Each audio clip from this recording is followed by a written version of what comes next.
Very warm good evening to everybody and namaste.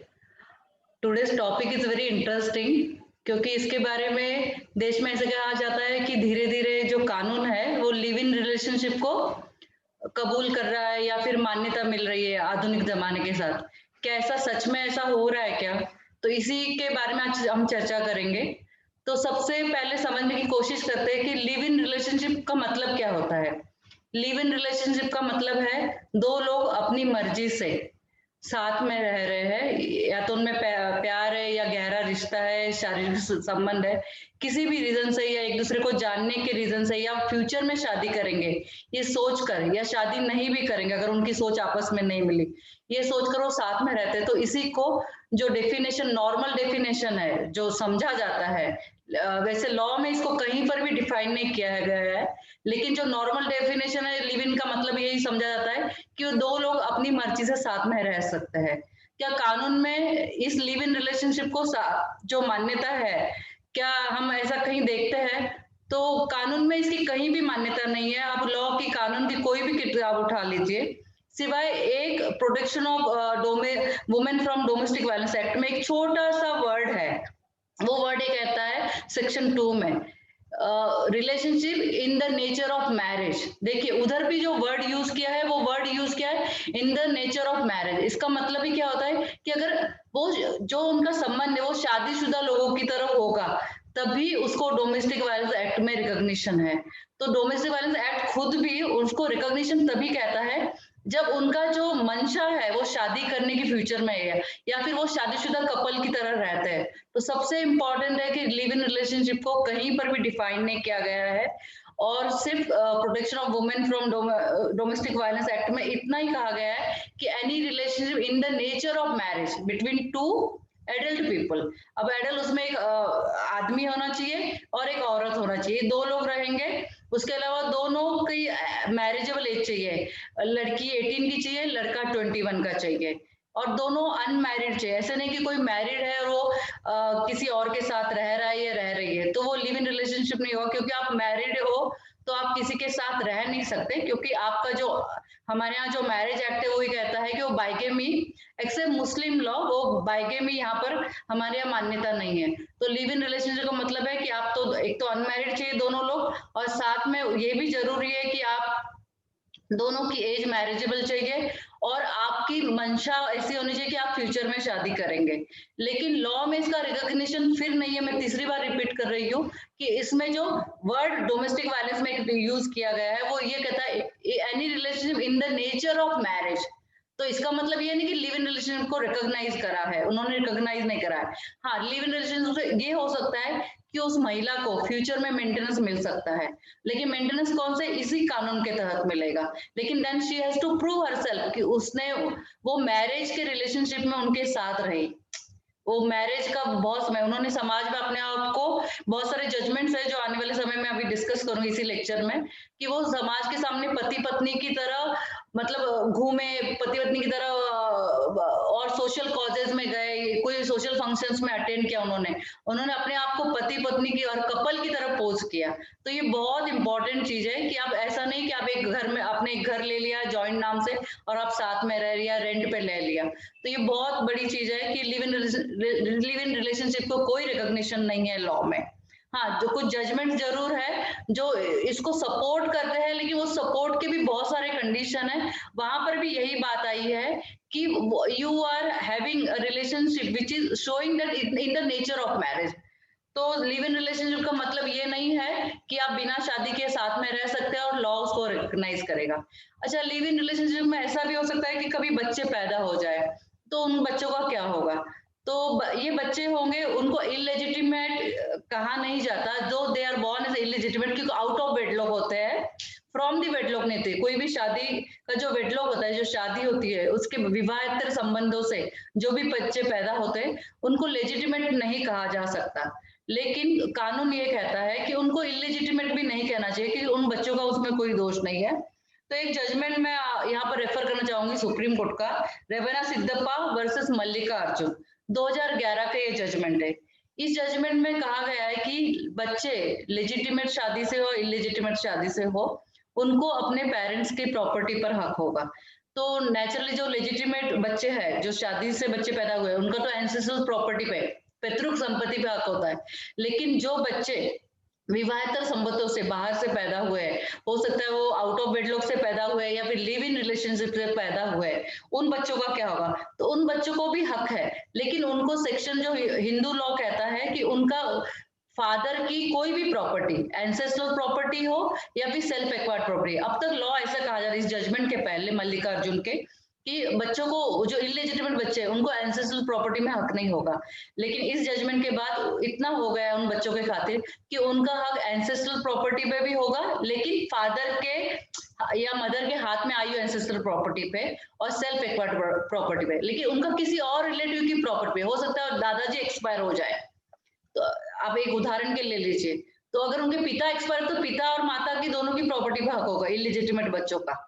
But अगर वो बच्चे इलेजिटिमेट है और दादाजी एक्सपायर हो गए, तो दादा और पिताजी भी एक्सपायर हो गए, तो पिताजी की प्रॉपर्टी पे होगा, लेकिन दादाजी की कोई भी प्रॉपर्टी पे, मतलब कोई भी दादाजी के कोई भी प्रॉपर्टी पे उनका हक नहीं होगा। तो ये बहुत इंपॉर्टेंट है कि ऐसी चीजों को हम नजरअंदाज ना करें कि इलेजिटिमेट बच्चों के बाद में जो भविष्य की बात होती है, लिव इन रिलेशनशिप करना बहुत आसान है, आप अपनी मन मर्जी से रह सकते हैं, लेकिन जो कानून है वो आपको तभी रिकॉग्नाइज करेगा जब वो सुप्रीम कोर्ट तक मशक्कत होगी। जो जजमेंट्स हम पढ़ेंगे, तो जरूरी नहीं कि आपके फेवर में ही ऑर्डर हो, कुछ ऐसे जजमेंट है जो 50 साल के बाद लिव इन रिलेशनशिप करने के बाद भी सुप्रीम कोर्ट के सामने गए हैं। तो ये सबसे इंपॉर्टेंट जजमेंट है। मैं जब भी ये यूट्यूब पे वीडियो अपलोड करूंगी तो ये जजमेंट लिख दूंगी। एक सबसे इंपॉर्टेंट जजमेंट है Badri Prasad versus deputy director of consolidation. ये जो जजमेंट है ये 1978 का है, और ये जो जजमेंट है 1978 में, आप सोचिए ये जो पार्टीज थी बद्री प्रसाद और इनकी वाइफ, ये 50 साल के बाद कोर्ट के सामने गया, मतलब सुप्रीम कोर्ट में जब गया तब उनकी शादी को 50 साल पूरे हो चुके। तो बहुत छोटा जजमेंट है, मैंने बहुत इंपॉर्टेंट जस्टिस कृष्णा अय्यर का जजमेंट है, बहुत छोटा, एक पेज का भी जजमेंट नहीं, एक पैराग्राफ का इनफैक्ट मैं कहूंगी। इन्होंने बहुत सुंदर तरीके से लिखा है कि जो शादी 50 साल चली तो वो as good as husband and wife है, क्योंकि कोई लेडी जब किसी हस्बैंड के साथ 50 साल रहती, कोई लेडी जब कोई औरत किसी व्यक्ति के साथ 50 साल रहती है, तो इसका मतलब होता है कि दोनों शादीशुदा ही है। तो जब 50 साल एक साथ वो लोग रह रहे हैं, तो आप सोचिए कितना इंपॉर्टेंट चीज है। तो लेकिन सुप्रीम कोर्ट ने बड़े मतलब अच्छे से इसको ये किया डेफिनेशन कि ये उनकी शादीशुदा ही लाइफ गिनी जाएगी, लेकिन इसका मतलब ये नहीं कि उन्होंने लिव इन रिलेशनशिप को रिकॉग्नाइज किया इस जजमेंट में।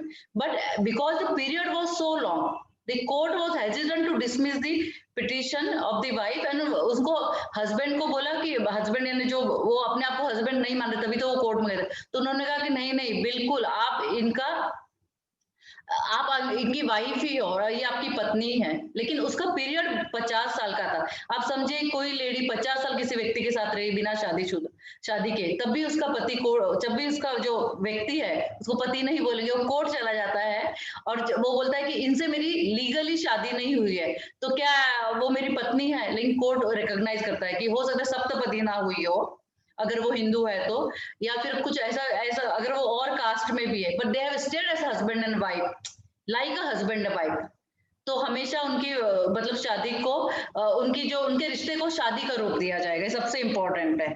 एक और जजमेंट है तुलसा वर्सेस दुर्गट्टिया, ये भी सुप्रीम कोर्ट का 2008 का जजमेंट है।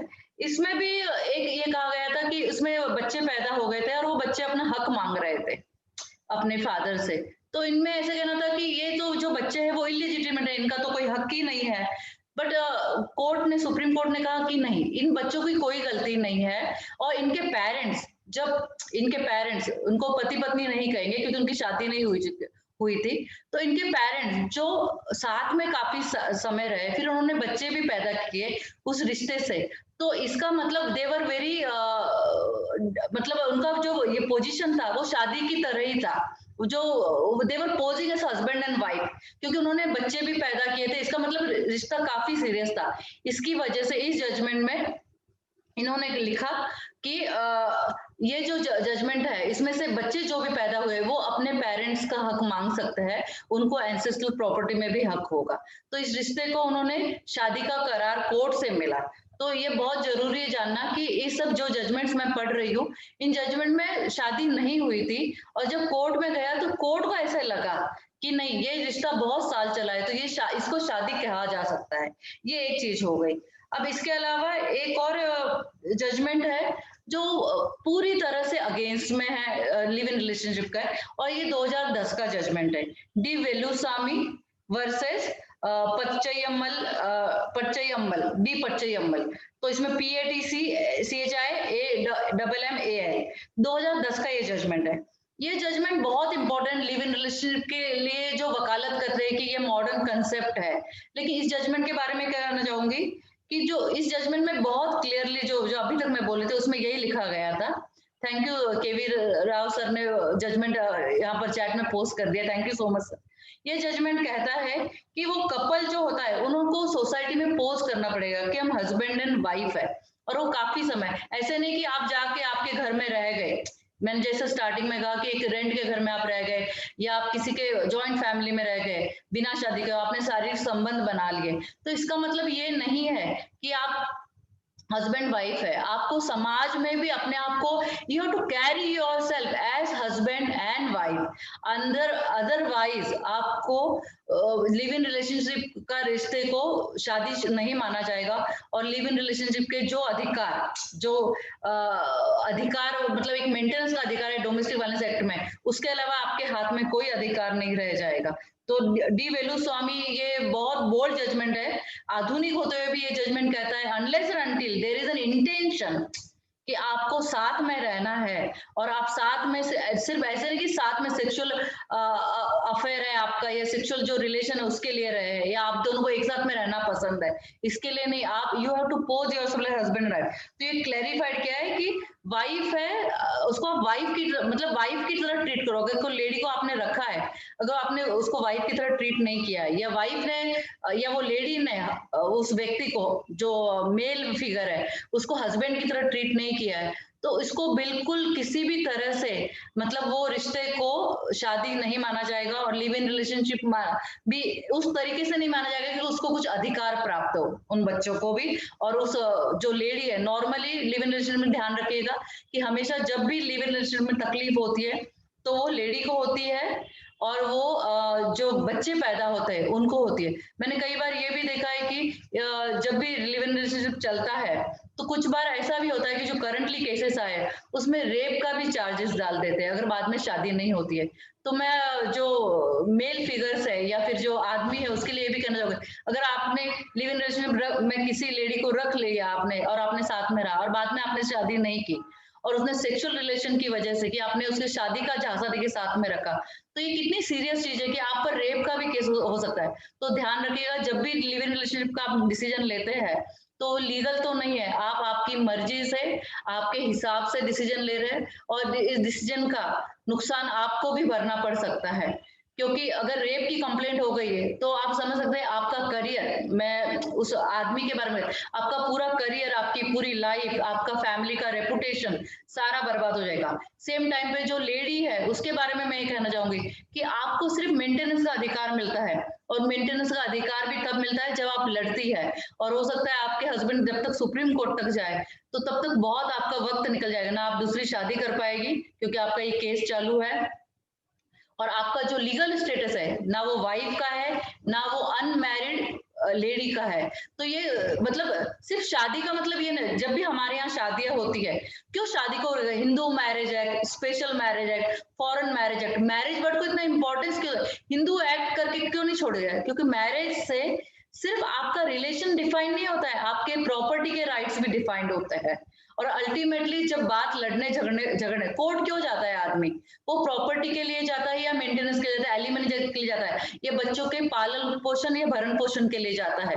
और ऐसे समय में आपके बच्चे पैदा हो गए और उन बच्चों का क्या भविष्य होगा, ये सब भी सोचना चाहिए। तो हमेशा लिव इन रिलेशन का के बहुत फायदे कम है, इसके नुकसान है। रेप की कंप्लेंट्स होती है आदमी के लिए कहूंगी, या फिर उनका रेपुटेशन खराब हो सकता है। कोर्ट के चक्कर में आप पड़ सकते हैं, क्योंकि जब भी लिव इन रिलेशनशिप में झगड़ा होगा, one person walks out of that, तो दूसरा उसके या तो कंपेंसेशन मांगेगा, या फिर वो लेडी होगी वो मेंटेनेंस मांगेगी, बच्चे हैं तो उनका प्रॉपर्टी में हक बनेगा। तो आप हमें मतलब लिव इन रिलेशनशिप से आपको मिलना क्या है? मिलना कुछ भी नहीं है, आपको नुकसान ही नुकसान है, unless and until you have a true intention to marry each other. लेकिन मैरिज करने के लिए साथ में रहना जरूरी है और शारीरिक संबंध बनाना सच में जरूरी है क्या? इतना रिस्क लेना जरूरी है क्या? तो मेरा ये लेक्चर उन्हीं लोगों के लिए आज कि जो लिव इन रिलेशनशिप का वकालत करते हैं, but when you go to law it takes your blood out of your, बोलते ना, योर लाइफ। आपका जीवन निरस्त हो जाएगा, ना आप ना घर के रहोगे ना घाट के रहोगे। मतलब आप आपका जो स्टेटस है, लीगल स्टेटस है, हमारे यहाँ मैरिज से लीगल स्टेटस होता है, मैरिड अनमैरिड। अगर आप पासपोर्ट भी बड़े ध्यान से देखोगे, उसमें भी मैरिड मैरिड मतलब डिवोर्स, ये सेपरेटेड, लीगली सेपरेटेड, बहुत सारी चीजें लिखी रहती है। उसका रीजन ही है क्योंकि जो प्रॉपर्टी के राइट्स है हमारे यहाँ, उसका प्रॉपर्टी का कोई कॉमन अधिकार अभी तक नहीं बना। यूनिफॉर्म सिविल कोड हमारे देश में लागू नहीं हुआ है। तो प्रॉपर्टी के राइट्स, आप कौन से जात से बिलोंग करते हो, हिंदू हो, मुस्लिम हो, क्रिश्चियन हो, पारसी हो, और दूसरा, और ये प्रॉपर्टी के राइट्स आपका मैरिज डिसाइड करेगा। तो ये सबसे इंपॉर्टेंट चीज है। इसमें मैं वेलुस्वामी का, if I can share the screen with you, I want to read the 2 paragraphs from it, very important paragraphs, paragraph 34 and 35। Paragraph 34 में जो कहते हैं, सुप्रीम कोर्ट कहता है, in our opinion not all live in relation will amount to relationship in the nature of marriage to get the benefit of the act of 2005। ये 2005 का act है, domestic violence का act. To get such relief benefit, get such benefit, the conditions mentioned by us above must be satisfied and this has to be proved by evidence। देखिए, जब court में आप जाते हैं तो एविडेंस की बात करते हैं। आप ऐसे नहीं कह सकते मैं 10 साल उस व्यक्ति के साथ रही। If a man has a keep whom he maintains financially and uses mainly for sexual purpose and or as a servant, it would not in our opinion be a relationship in the nature of marriage।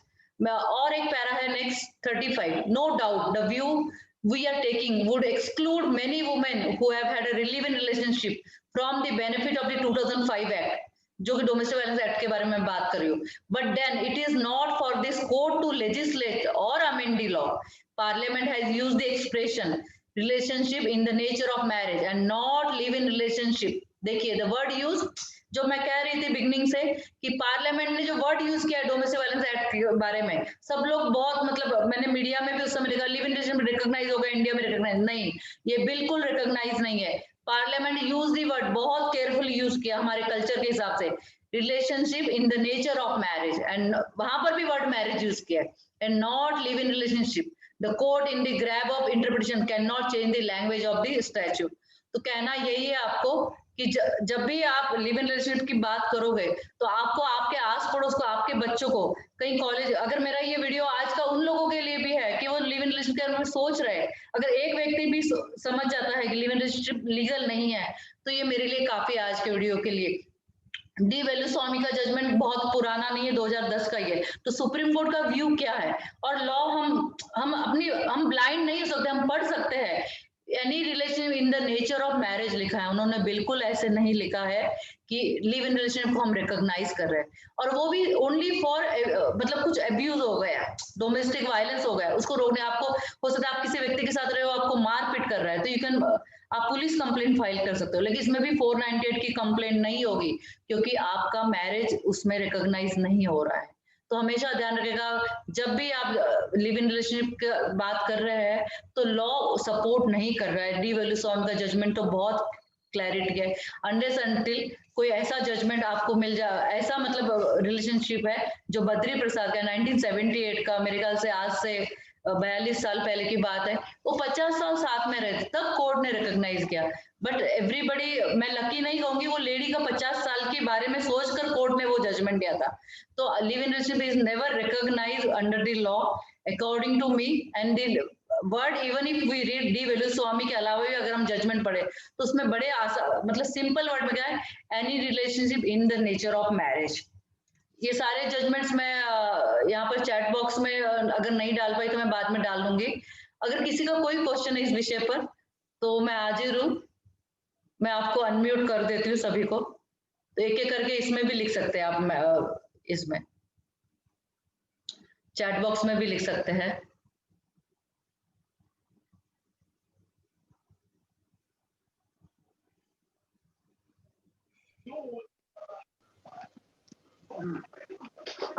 Hello ji sir बोलिए ना।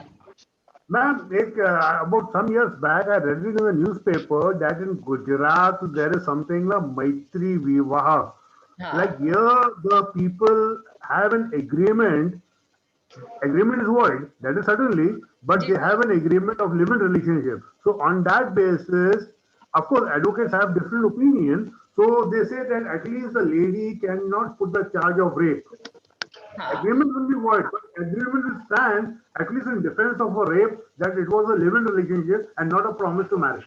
हाँ sir, मैं समझ रही। मेरे पास एक ऐसा case आया था, तो मैंने एडवाइस उनको ये दिया था, उसमें रेप की कंप्लेंट नहीं होगी अगर वहां पर मैत्री का वो कस्टम चल रहा है। कस्टम कई बार कस्टम जो होता है वो ओवरराइड कर जाता है लॉ को, लेकिन इट इज नॉट ऑलवेज। इस बात को भी आप ध्यान रखिएगा कि हमेशा यही नहीं चलेगा, कभी कभार कस्टम होता है वो ओवरराइड कर जाता है।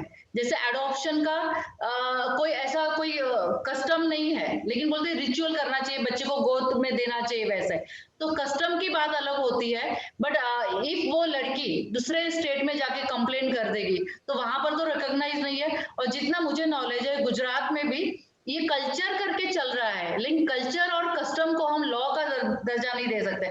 मैं सबसे इम्पोर्टेंट आपको सुशांत सिंह राजपूत का मैटर में देना चाहूंगी। आप देखिए इस मैटर में क्या हुआ। इसमें जो उनकी गर्लफ्रेंड थी उस पर मतलब एफआईआर करने की कोशिश की गई और बहुत कुछ।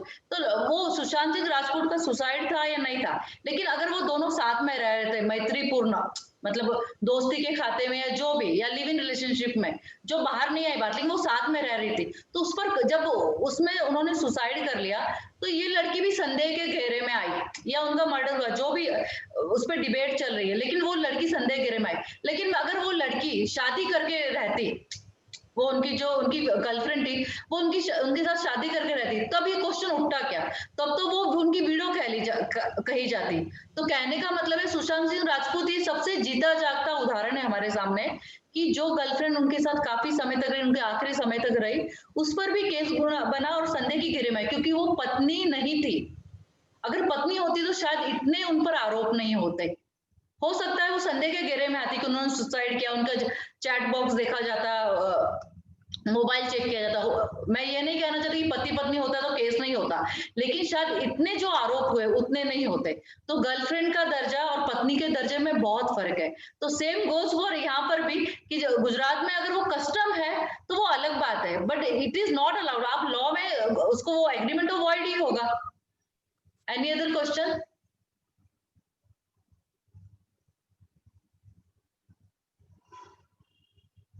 Hello, can you hear me? Just like, बोलिए बोलिए। Hello, my name is Advocate Shruti Rawal. Can you hear me? जी मैडम बोलिए ना, श्रुति बोलो। Okay madam, thank you so much. मैंने इंट्रोडक्शन का थोड़ा सा मिस किया, इसलिए मुझे ये डाउट है कि जिस तरह से सेक्सुअल हैरेसमेंट के केस के लिए हमारे पास विशाखा वर्सेस राजस्थान का गाइडलाइंस है, जजमेंट्स है, और जिस हाँ, तरह से हर मैरिज, डिवोर्स, हाँ, अडॉप्शन, हर चीज के लिए हमारे पास एक्ट है। हाँ श्रुति, हाँ बोलिए हाँ, बोलिए। हाँ। उस तरह से क्या लिव इन रिलेशनशिप के ऊपर कोई भी act, law, guidelines, ordinance, order कुछ भी है क्या जो हाँ, जो हम नहीं, रेफर कर सकते हैं? नहीं, मेरा लेक्चर आप मैं YouTube पे आप श्रुति डाल दूंगी, आप पूरा सुनेगा। मेरा कहने का लेक्चर का मतलब यही था कि हमारे कल्चर में या फिर हमारा पार्लियामेंट आज भी सिर्फ एक वर्ड में उसको बोलता है, any relationship in the nature of marriage. अच्छा, आपने विशाखा गाइडलाइंस बोला, तो विशाखा गाइडलाइंस के बारे में आपको क्लैरिटी करना चाहता हूँ कि Vishakha guidelines is now only of an academic interest, क्योंकि उस पर सेक्सुअल हैरेसमेंट वर्क प्लेस पे ऑलरेडी लॉ पार्लियामेंट ने लेट डाउन कर लिया है। तो करेक्ट कर लिया, तो विशाखा गाइडलाइंस अब सिर्फ एकेडमिक नेचर इंटरेस्ट के लिए आप पढ़ सकते हैं। अदरवाइज लॉ तो लेट डाउन हो गया, तो लॉ ओवरराइड करेगा। और विशाखा गाइडलाइंस को सिर्फ आप मतलब किताबों में रह गई है, वो ऑलरेडी लॉ लेट डाउन का आपको हाँ, अग्रीड। सो हाँ, वही मैं पूछना चाह रही थी कि नहीं नहीं, उस लिव इन तरह रिलेशनशिप से कोई क्यों कानून कोई नहीं है, लॉ है क्या? कोई कोई कानून, कानून नहीं है, राइट? कोई कानून नहीं है, ये लीगल, अभी लीगल नहीं है हमारे देश में। और अगर आप ओके, पाकिस्तान एक्ट का सेक्शन 2F पढ़ेंगे, आप लॉयर, इसके लिए कहना चाहूंगी श्रुति कि आप कहाँ पर करती हो? मुंबई। हाँ, तो लॉ, मैं कहना चाहूंगी आपसे कि सेक्शन 2F में any relationship in the nature of marriage लिखा है। करेक्ट, हाँ, करेक्ट, तो ऐसा कोई लॉ नहीं है, इसलिए हम कभी किसी को ये सलाह नहीं दे सकते, ऐसा लॉयर भी, कि लिव इन रिलेशनशिप रिकॉग्नाइज करता है लॉ। और आप correct. It is not. Even I do not support live-in relationship. नहीं Even support, I stand on the same page with you. जी जी, ये तो पर्सनल ओपिनियन है, लेकिन उसकी उसकी जो नुकसान है, मैं ये शायद ये गिनाना बहुत चाहती ज्यादा है, हूँ कि बहुत ज्यादा है उसके और फिर नुकसान, हम इमोशनल और मेंटल और फिर नुकसान हम बहुत कानून ज्यादा को दोष नहीं दे सकते कि कानून कुछ नहीं कर रहा है, मैं 10 साल रही उसके साथ, मैं 5 साल रही, है ना, इसके लिए। एनी हाँ, other question? Correct. Very good question. Thank you so much. जी, नमस्कार मॅडम, मी उदय नरे बोलतोय. बोला बोला सर. याच्यामध्ये असं लिव्ह अँड रिलेशनला वर्तमानपत्रामध्ये आलं की कायदेशीर मान्यता आहे आणि हाँ अनेक लिखे सोसायटीमध्ये लिव्ह अँड रिलेशन मध्ये असलेल्या लोकांना घर देत नाहीत. म्हणजे कायद्याने किती संयुक्तिक आहे आणि हिंदू धर्माप्रमाणे हाँ जोपर्यंत 7 फेरे होत नाही हाँ आणि समझ ब्राह्मणाची मान्यता मिळत नाही ते लग्न ग्राह्य मानलं जात नाही. मग हाँ अशा वेळी कोणती गोष्ट महत्वाची आहे? बघा 7 फेरे महत्वाचे की कायद्याने मान्यता? नाही, fundamental right to buy property आहे, फंडामेंटल राईट टू, आता तुम्हाला म्हणजे मागे असं पण झालं की काही जातीतल्या, ठराविक जातीतल्या लोकांना रेंटवर घरं मिळत नाही, किंवा सिंगल वुमेनना किंवा सिंगल मॅनला घरं मिळत नाही, तो तुमचा फंडामेंटल राईट आहे. ऍट द सेम टाइम जेव्हा मी प्रॉपर्टी ओन करते, हा माझा फंडामेंटल राईट आहे की मी माझी प्रॉपर्टी कोणाला द्यायची नाही. जसं मंदिर हे पब्लिक प्लेस आहे, कोर्ट हे पब्लिक प्लेस आहे, तिथे तुमचा फंडामेंटल राईट आहे येण्या जाण्याचा. तो नोकरी करणे, गव्हर्नमेंट जॉब मध्ये तुम्हाला, तुम्ही तुमची जात बघितली, तुमचं लिंग बघितलं जात नाही, तर तो तुमचा फंडामेंटल राईट आहे. पण लिव्ह इन रिलेशनशिप मध्ये तसा कुठलाही, म्हणजे तो मान्यताच नाही म्हणून त्याला वर्तमानपत्रात कुठेही काही आलं. मी सुरुवातीपासून आपण असाल तर मी लक्षात आणून दिलंय की वर्तमानपत्रात किंवा मीडियामध्ये असं सांगितलं की लिव्ह इन रिकॉग्नाइज होतं. नाही. If you read section 2F of domestic violence and it says any relationship in the nature of marriage, पार्लियामेंटने खूप क्लॅरिटीली सांगितलंय. म्हणून मला हे लेक्चर करायचं होतं कि ह्यामध्ये इसमें बहुत सारी भ्रांति है, लोगों को समझ नहीं है कि लिव इन रिलेशनशिप तो अरे डोमेस्टिक वायलेंस एक्ट में मान लिया है, बिल्कुल नहीं माना है. श्रुति रावल जी ने भी अभी एक क्वेश्चन बहुत अच्छे से पूछा कि ऐसा कोई लॉ लेट डाउन हुआ है, तो आई एम वेरी हैप्पी कि दिस क्वेश्चन के कोई भी ऐसा लॉ लेट डाउन हुआ है तो इसको रिकॉग्नाइज करता है. बट नारे साहब, मैं एक चीज, मैडम सॉरी मैं इंटरप्ट कर रहा आपको, ओके बट सर. नारे साहब, you cannot stop them from living in a society.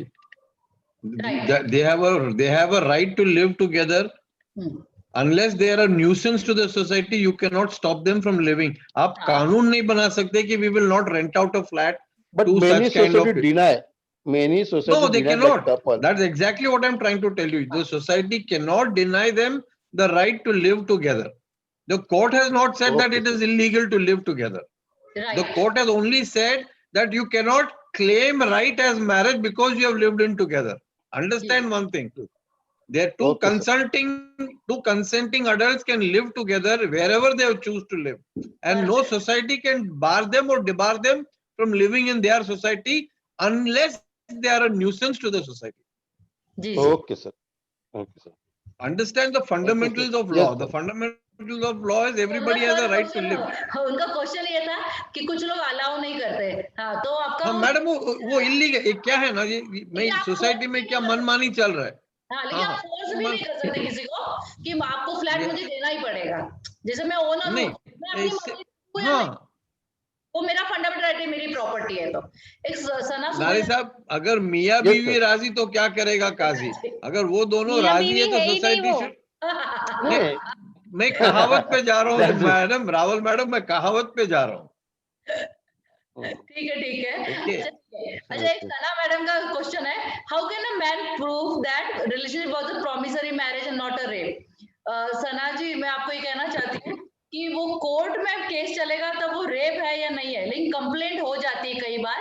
अगर आपने, मतलब ऐसे कई केसेस आपको मिल जाएंगे, indianqanun.com में जाएंगे कि वो लोग साथ में रहे, बाय कंसेंट रहे 8-10 साल, और उसके बाद ये हुआ कि उन्होंने देखा कि नहीं मतलब वो बोला मुझे शादी नहीं करना, लड़की ने जाके रेप की कंप्लेंट कर दी। तो दिस हैपेंस, ये मुझे आपको उदाहरण देना था। जरूरी नहीं है कि वो रेप में कन्वर्ट होगा, हो सकता है कई बार आप आपकी मर्जी से ऐसा आदमी प्रूव कर लेता है, हस्बैंड प्रूव कर लेता है, हस्बैंड जो आदमी जो साथ में रह रहा है, बॉयफ्रेंड प्रूव कर लेता है, तो फिर उसको सजा नहीं होगी। लेकिन आप कह नहीं सकते कि हमेशा ऐसा ही होगा। ठीक है, any other questions? Ma'am, one last question, please. Can you tell me the name of your YouTube channel? Anita Bafna, Okay, okay, thank you. Advocate Anita Bafna. Ma'am, may I ask a question, ma'am? जी जी, पूछिए ना, पूछिए। Ma'am, in case of live-in relationship, it is not recognized for the children, those who are born out of living relationship. Will some personal law of any religion will overrule their rights on property? नहीं, personal law जैसे मैंने 2 judgements बताए हैं, उसमें मैंने तुलसा का judgement बोला है और एक मल्लिका अर्जुन का जजमेंट, रेवन सिद्धप्पा वैसे मल्लिका 2011 का जजमेंट। ये जो जजमेंट कहता है कि इलिजिटिमेट बच्चों को भी सेक्शन 16 है हिंदू लॉ का, वो भी कहता है कि उनको पूरा अधिकार है प्रॉपर्टी का, पेरेंट्स के प्रॉपर्टी का। आउट ऑफ वेडलॉक से भी बच्चे पैदा हो गए तो पेरेंट्स की प्रॉपर्टी पे पूरा अधिकार है। तो ऐसे प्रॉपर्टी नहीं होगी, प्रॉपर्टी डिफाइन नहीं किया उन्होंने, लेकिन सिर्फ पेरेंट्स की प्रॉपर्टी पे हक होगा। बाहर के मतलब उनके कोई और रिलेटिव एक्सपायर हो गए, हो सकता है उनके मतलब दादाजी एक्सपायर हो गए, दादी जी एक्सपायर हो गए, चाचा हो सकता है शादी नहीं की हो, उसकी प्रॉपर्टी पे इलेजिटिमेट बच्चों का हक नहीं होगा। Very sorry to use this word illegitimate, क्योंकि कोड आउट ऑफ वेडलॉक से जो बच्चे पैदा हुए उनको बिल्कुल मतलब अलाउड नहीं होगा, मतलब तो पर्सनल लॉ में उनका नुकसान ही है उन बच्चों का। ऐकते ना मी, जा ना तू तुझं काम कर ना, अभ्यास नाही करत का तुझं तू? दीप्ती मॅडम तुमचा आवाज हे येतोय। And second, ma'am, one more question, if you permit me. जी जी, बिल्कुल बिल्कुल। Ma'am, in newspapers, I make sure take the name of the actors. Newspaper पे कैसे जा सकते हैं? नहीं, न्यूज़पेपर कोई भी क्वेश्चन पूछ लीजिए सर, न्यूज़पेपर की बात का कोई definition of love child is same of the child born out of living relationship. That is what it is. Sir, if two people love each other and they have a child, it's a love child. That's it. The child is restricted to those two people. The family accepts it or doesn't accept it. See, what the papers will give definitions, 550 definitions, but they don't come within the definition of law. We are discussing the law here rather than. जरूर है, सुनिए sir Jindal साहब, newspaper में आएगा वो जरूरी नहीं कि वो सही हो, क्योंकि जो कानून है वो जो लेजिस्लेशन लॉ लेट डाउन हुआ उसी से चलेगा, और जो सुप्रीम कोर्ट के जजमेंट्स है उसी से चलेगा। 3-4 जजमेंट जो मैंने आज रेफर किए, मैं यूट्यूब के चैनल पे जब ये अपलोड करूंगी डाल दूंगी, तो कृपया वो बिल्कुल पढ़िए, आपको पूरा कंसेप्ट क्लियर हो जाएगा। लेकिन मेरे को लास्ट में आखिरी में आप सबको हाथ जोड़ के ये कहना है कि लिव इन रिलेशनशिप लॉ ने रिकॉग्नाइज नहीं किया है। एक जगह सिर्फ छोटा सा चीज लिखा हुआ है, any relationship in the nature of marriage, वो भी protection of women from domestic violence act में लिखा हुआ है, लेकिन वहां भी वर्ड यूज किया मैरिज। आप हिंदू मैरिज एक्ट देख लीजिए, स्पेशल मैरिज एक्ट देख लीजिए, कोई भी है मैरिज वहां पर कंपलसरी। जब भी आप राइट्स का बात करते हो, अधिकार की बात करते हो, तो मैरिज कंपलसरी, क्योंकि मैरिज में रिस्पॉन्सिबिलिटीज ऑब्लिगेशंस होता है। लिव इन रिलेशन में कोई ऑब्लिगेशन नहीं है, कोई रिस्पॉन्सिबिलिटी नहीं है। आपने अपने को डिसाइड कर लिया कि हमको साथ में रहना है, तो आप उसके परिणाम भी भुगतोगे और रिस्पॉन्सिबिलिटी भी आपकी है। कानून उसमें आपकी हेल्प उतना ही करेगा कि एक आपको वो लेडी को थोड़ा बहुत मेंटेनेंस मिल जाएगा। If she is unable to earn, natural live in relation में वो लेडी जाएगी, या तो उसको बहुत पढ़ी लिखी है या फिर एकदम कम पढ़ी लिखी है, क्योंकि वो अपना डिसीजन लेगी। कम पढ़ी लिखी, उसको जानकारी नहीं होगी शायद कि वो in what relationship she is going, उसको जानकारी नहीं। और पढ़ी लिखी लेडी ये समझेगी कि हो सकता है कि वो, ये मेरा अपना अनुभव है कि मैंने जितना देखा, या तो बहुत पढ़ी लिखी है या फिर बहुत ही अनपढ़ है। वो बहुत पढ़ी लिखी लेडी ये सोचती है कि मैं अपने अधिकार के बारे में जानती हूँ, मैं इंडिपेंडेंट वुमेन हूँ, तो I can take my decision. लेकिन अंत में आपको नुकसान इसलिए है क्योंकि लॉ उसको बिल्कुल रिकॉग्नाइज नहीं करता है। और डी वेलू स्वामी ने बहुत बोल्ड डिसीजन है, वो कहता है अनलेस अंटिल यू, आप अपने आप को कपल बताओ इन द सेंस आप लोगों के मैरिजेस अटेंड करो, आप सोशल फंक्शंस में जाओ, आप क्या करोगे? लिविंग रिलेशन में पहले ही आपके बहुत है, क्योंकि the moment if you enter any airport also, अगर आपने देखा होगा कनाडा जाना है तो मैंने सुना है कि उनको मैरिज सर्टिफिकेट चाहिए और वाइफ का भी वो साथ में वीजा बनाएंगे, बच्चों का भी साथ में वीजा बनाएंगे, वो सिर्फ अकेले हस्बैंड को वीजा नहीं देते, कि कुछ लोग वहां जाकर पेपर मैरिज कर लेते, दूसरे से शादी कर लेते फॉर सिटीजनशिप। तो देखिए मतलब मैरिज को कितना इंपॉर्टेंस दिया है, और आपके जो अधिकार है प्रॉपर्टी के वो सारे मैरिज से फ्लो होते हैं। जब भी एक लेडी शादी करके दूसरे घर में जाती है तो वो सिर्फ उसकी वाइफ नहीं बनती है, वो उसकी प्रॉपर्टी की हिस्सेदार बन जाती है। नाउ तो womens are also coparcener after the amendment by the parliament in Hindu law. तो आप समझिए कि लॉ कहां पर जा रहा है, लॉ वहां रिकॉग्नाइज कर रहा है जहां आपकी शादी होती है, जहां आपके अधिकार है। लॉ वहां नहीं रिकॉग्नाइज कर रहा है जहां आपकी शादी नहीं हुई है, क्योंकि आप किसी बंधन में बंधे ही नहीं हो। आपके पास क्या पेपर है कि you R a wife?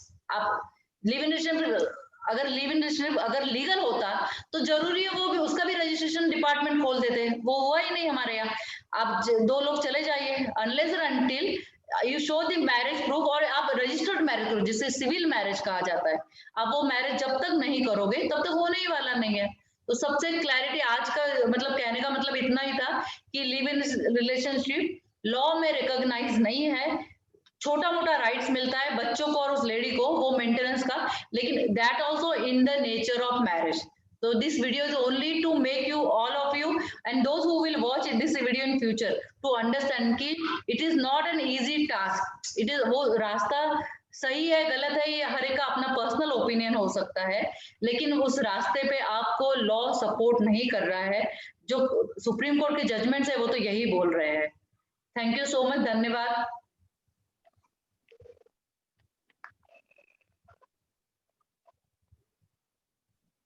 Thank you.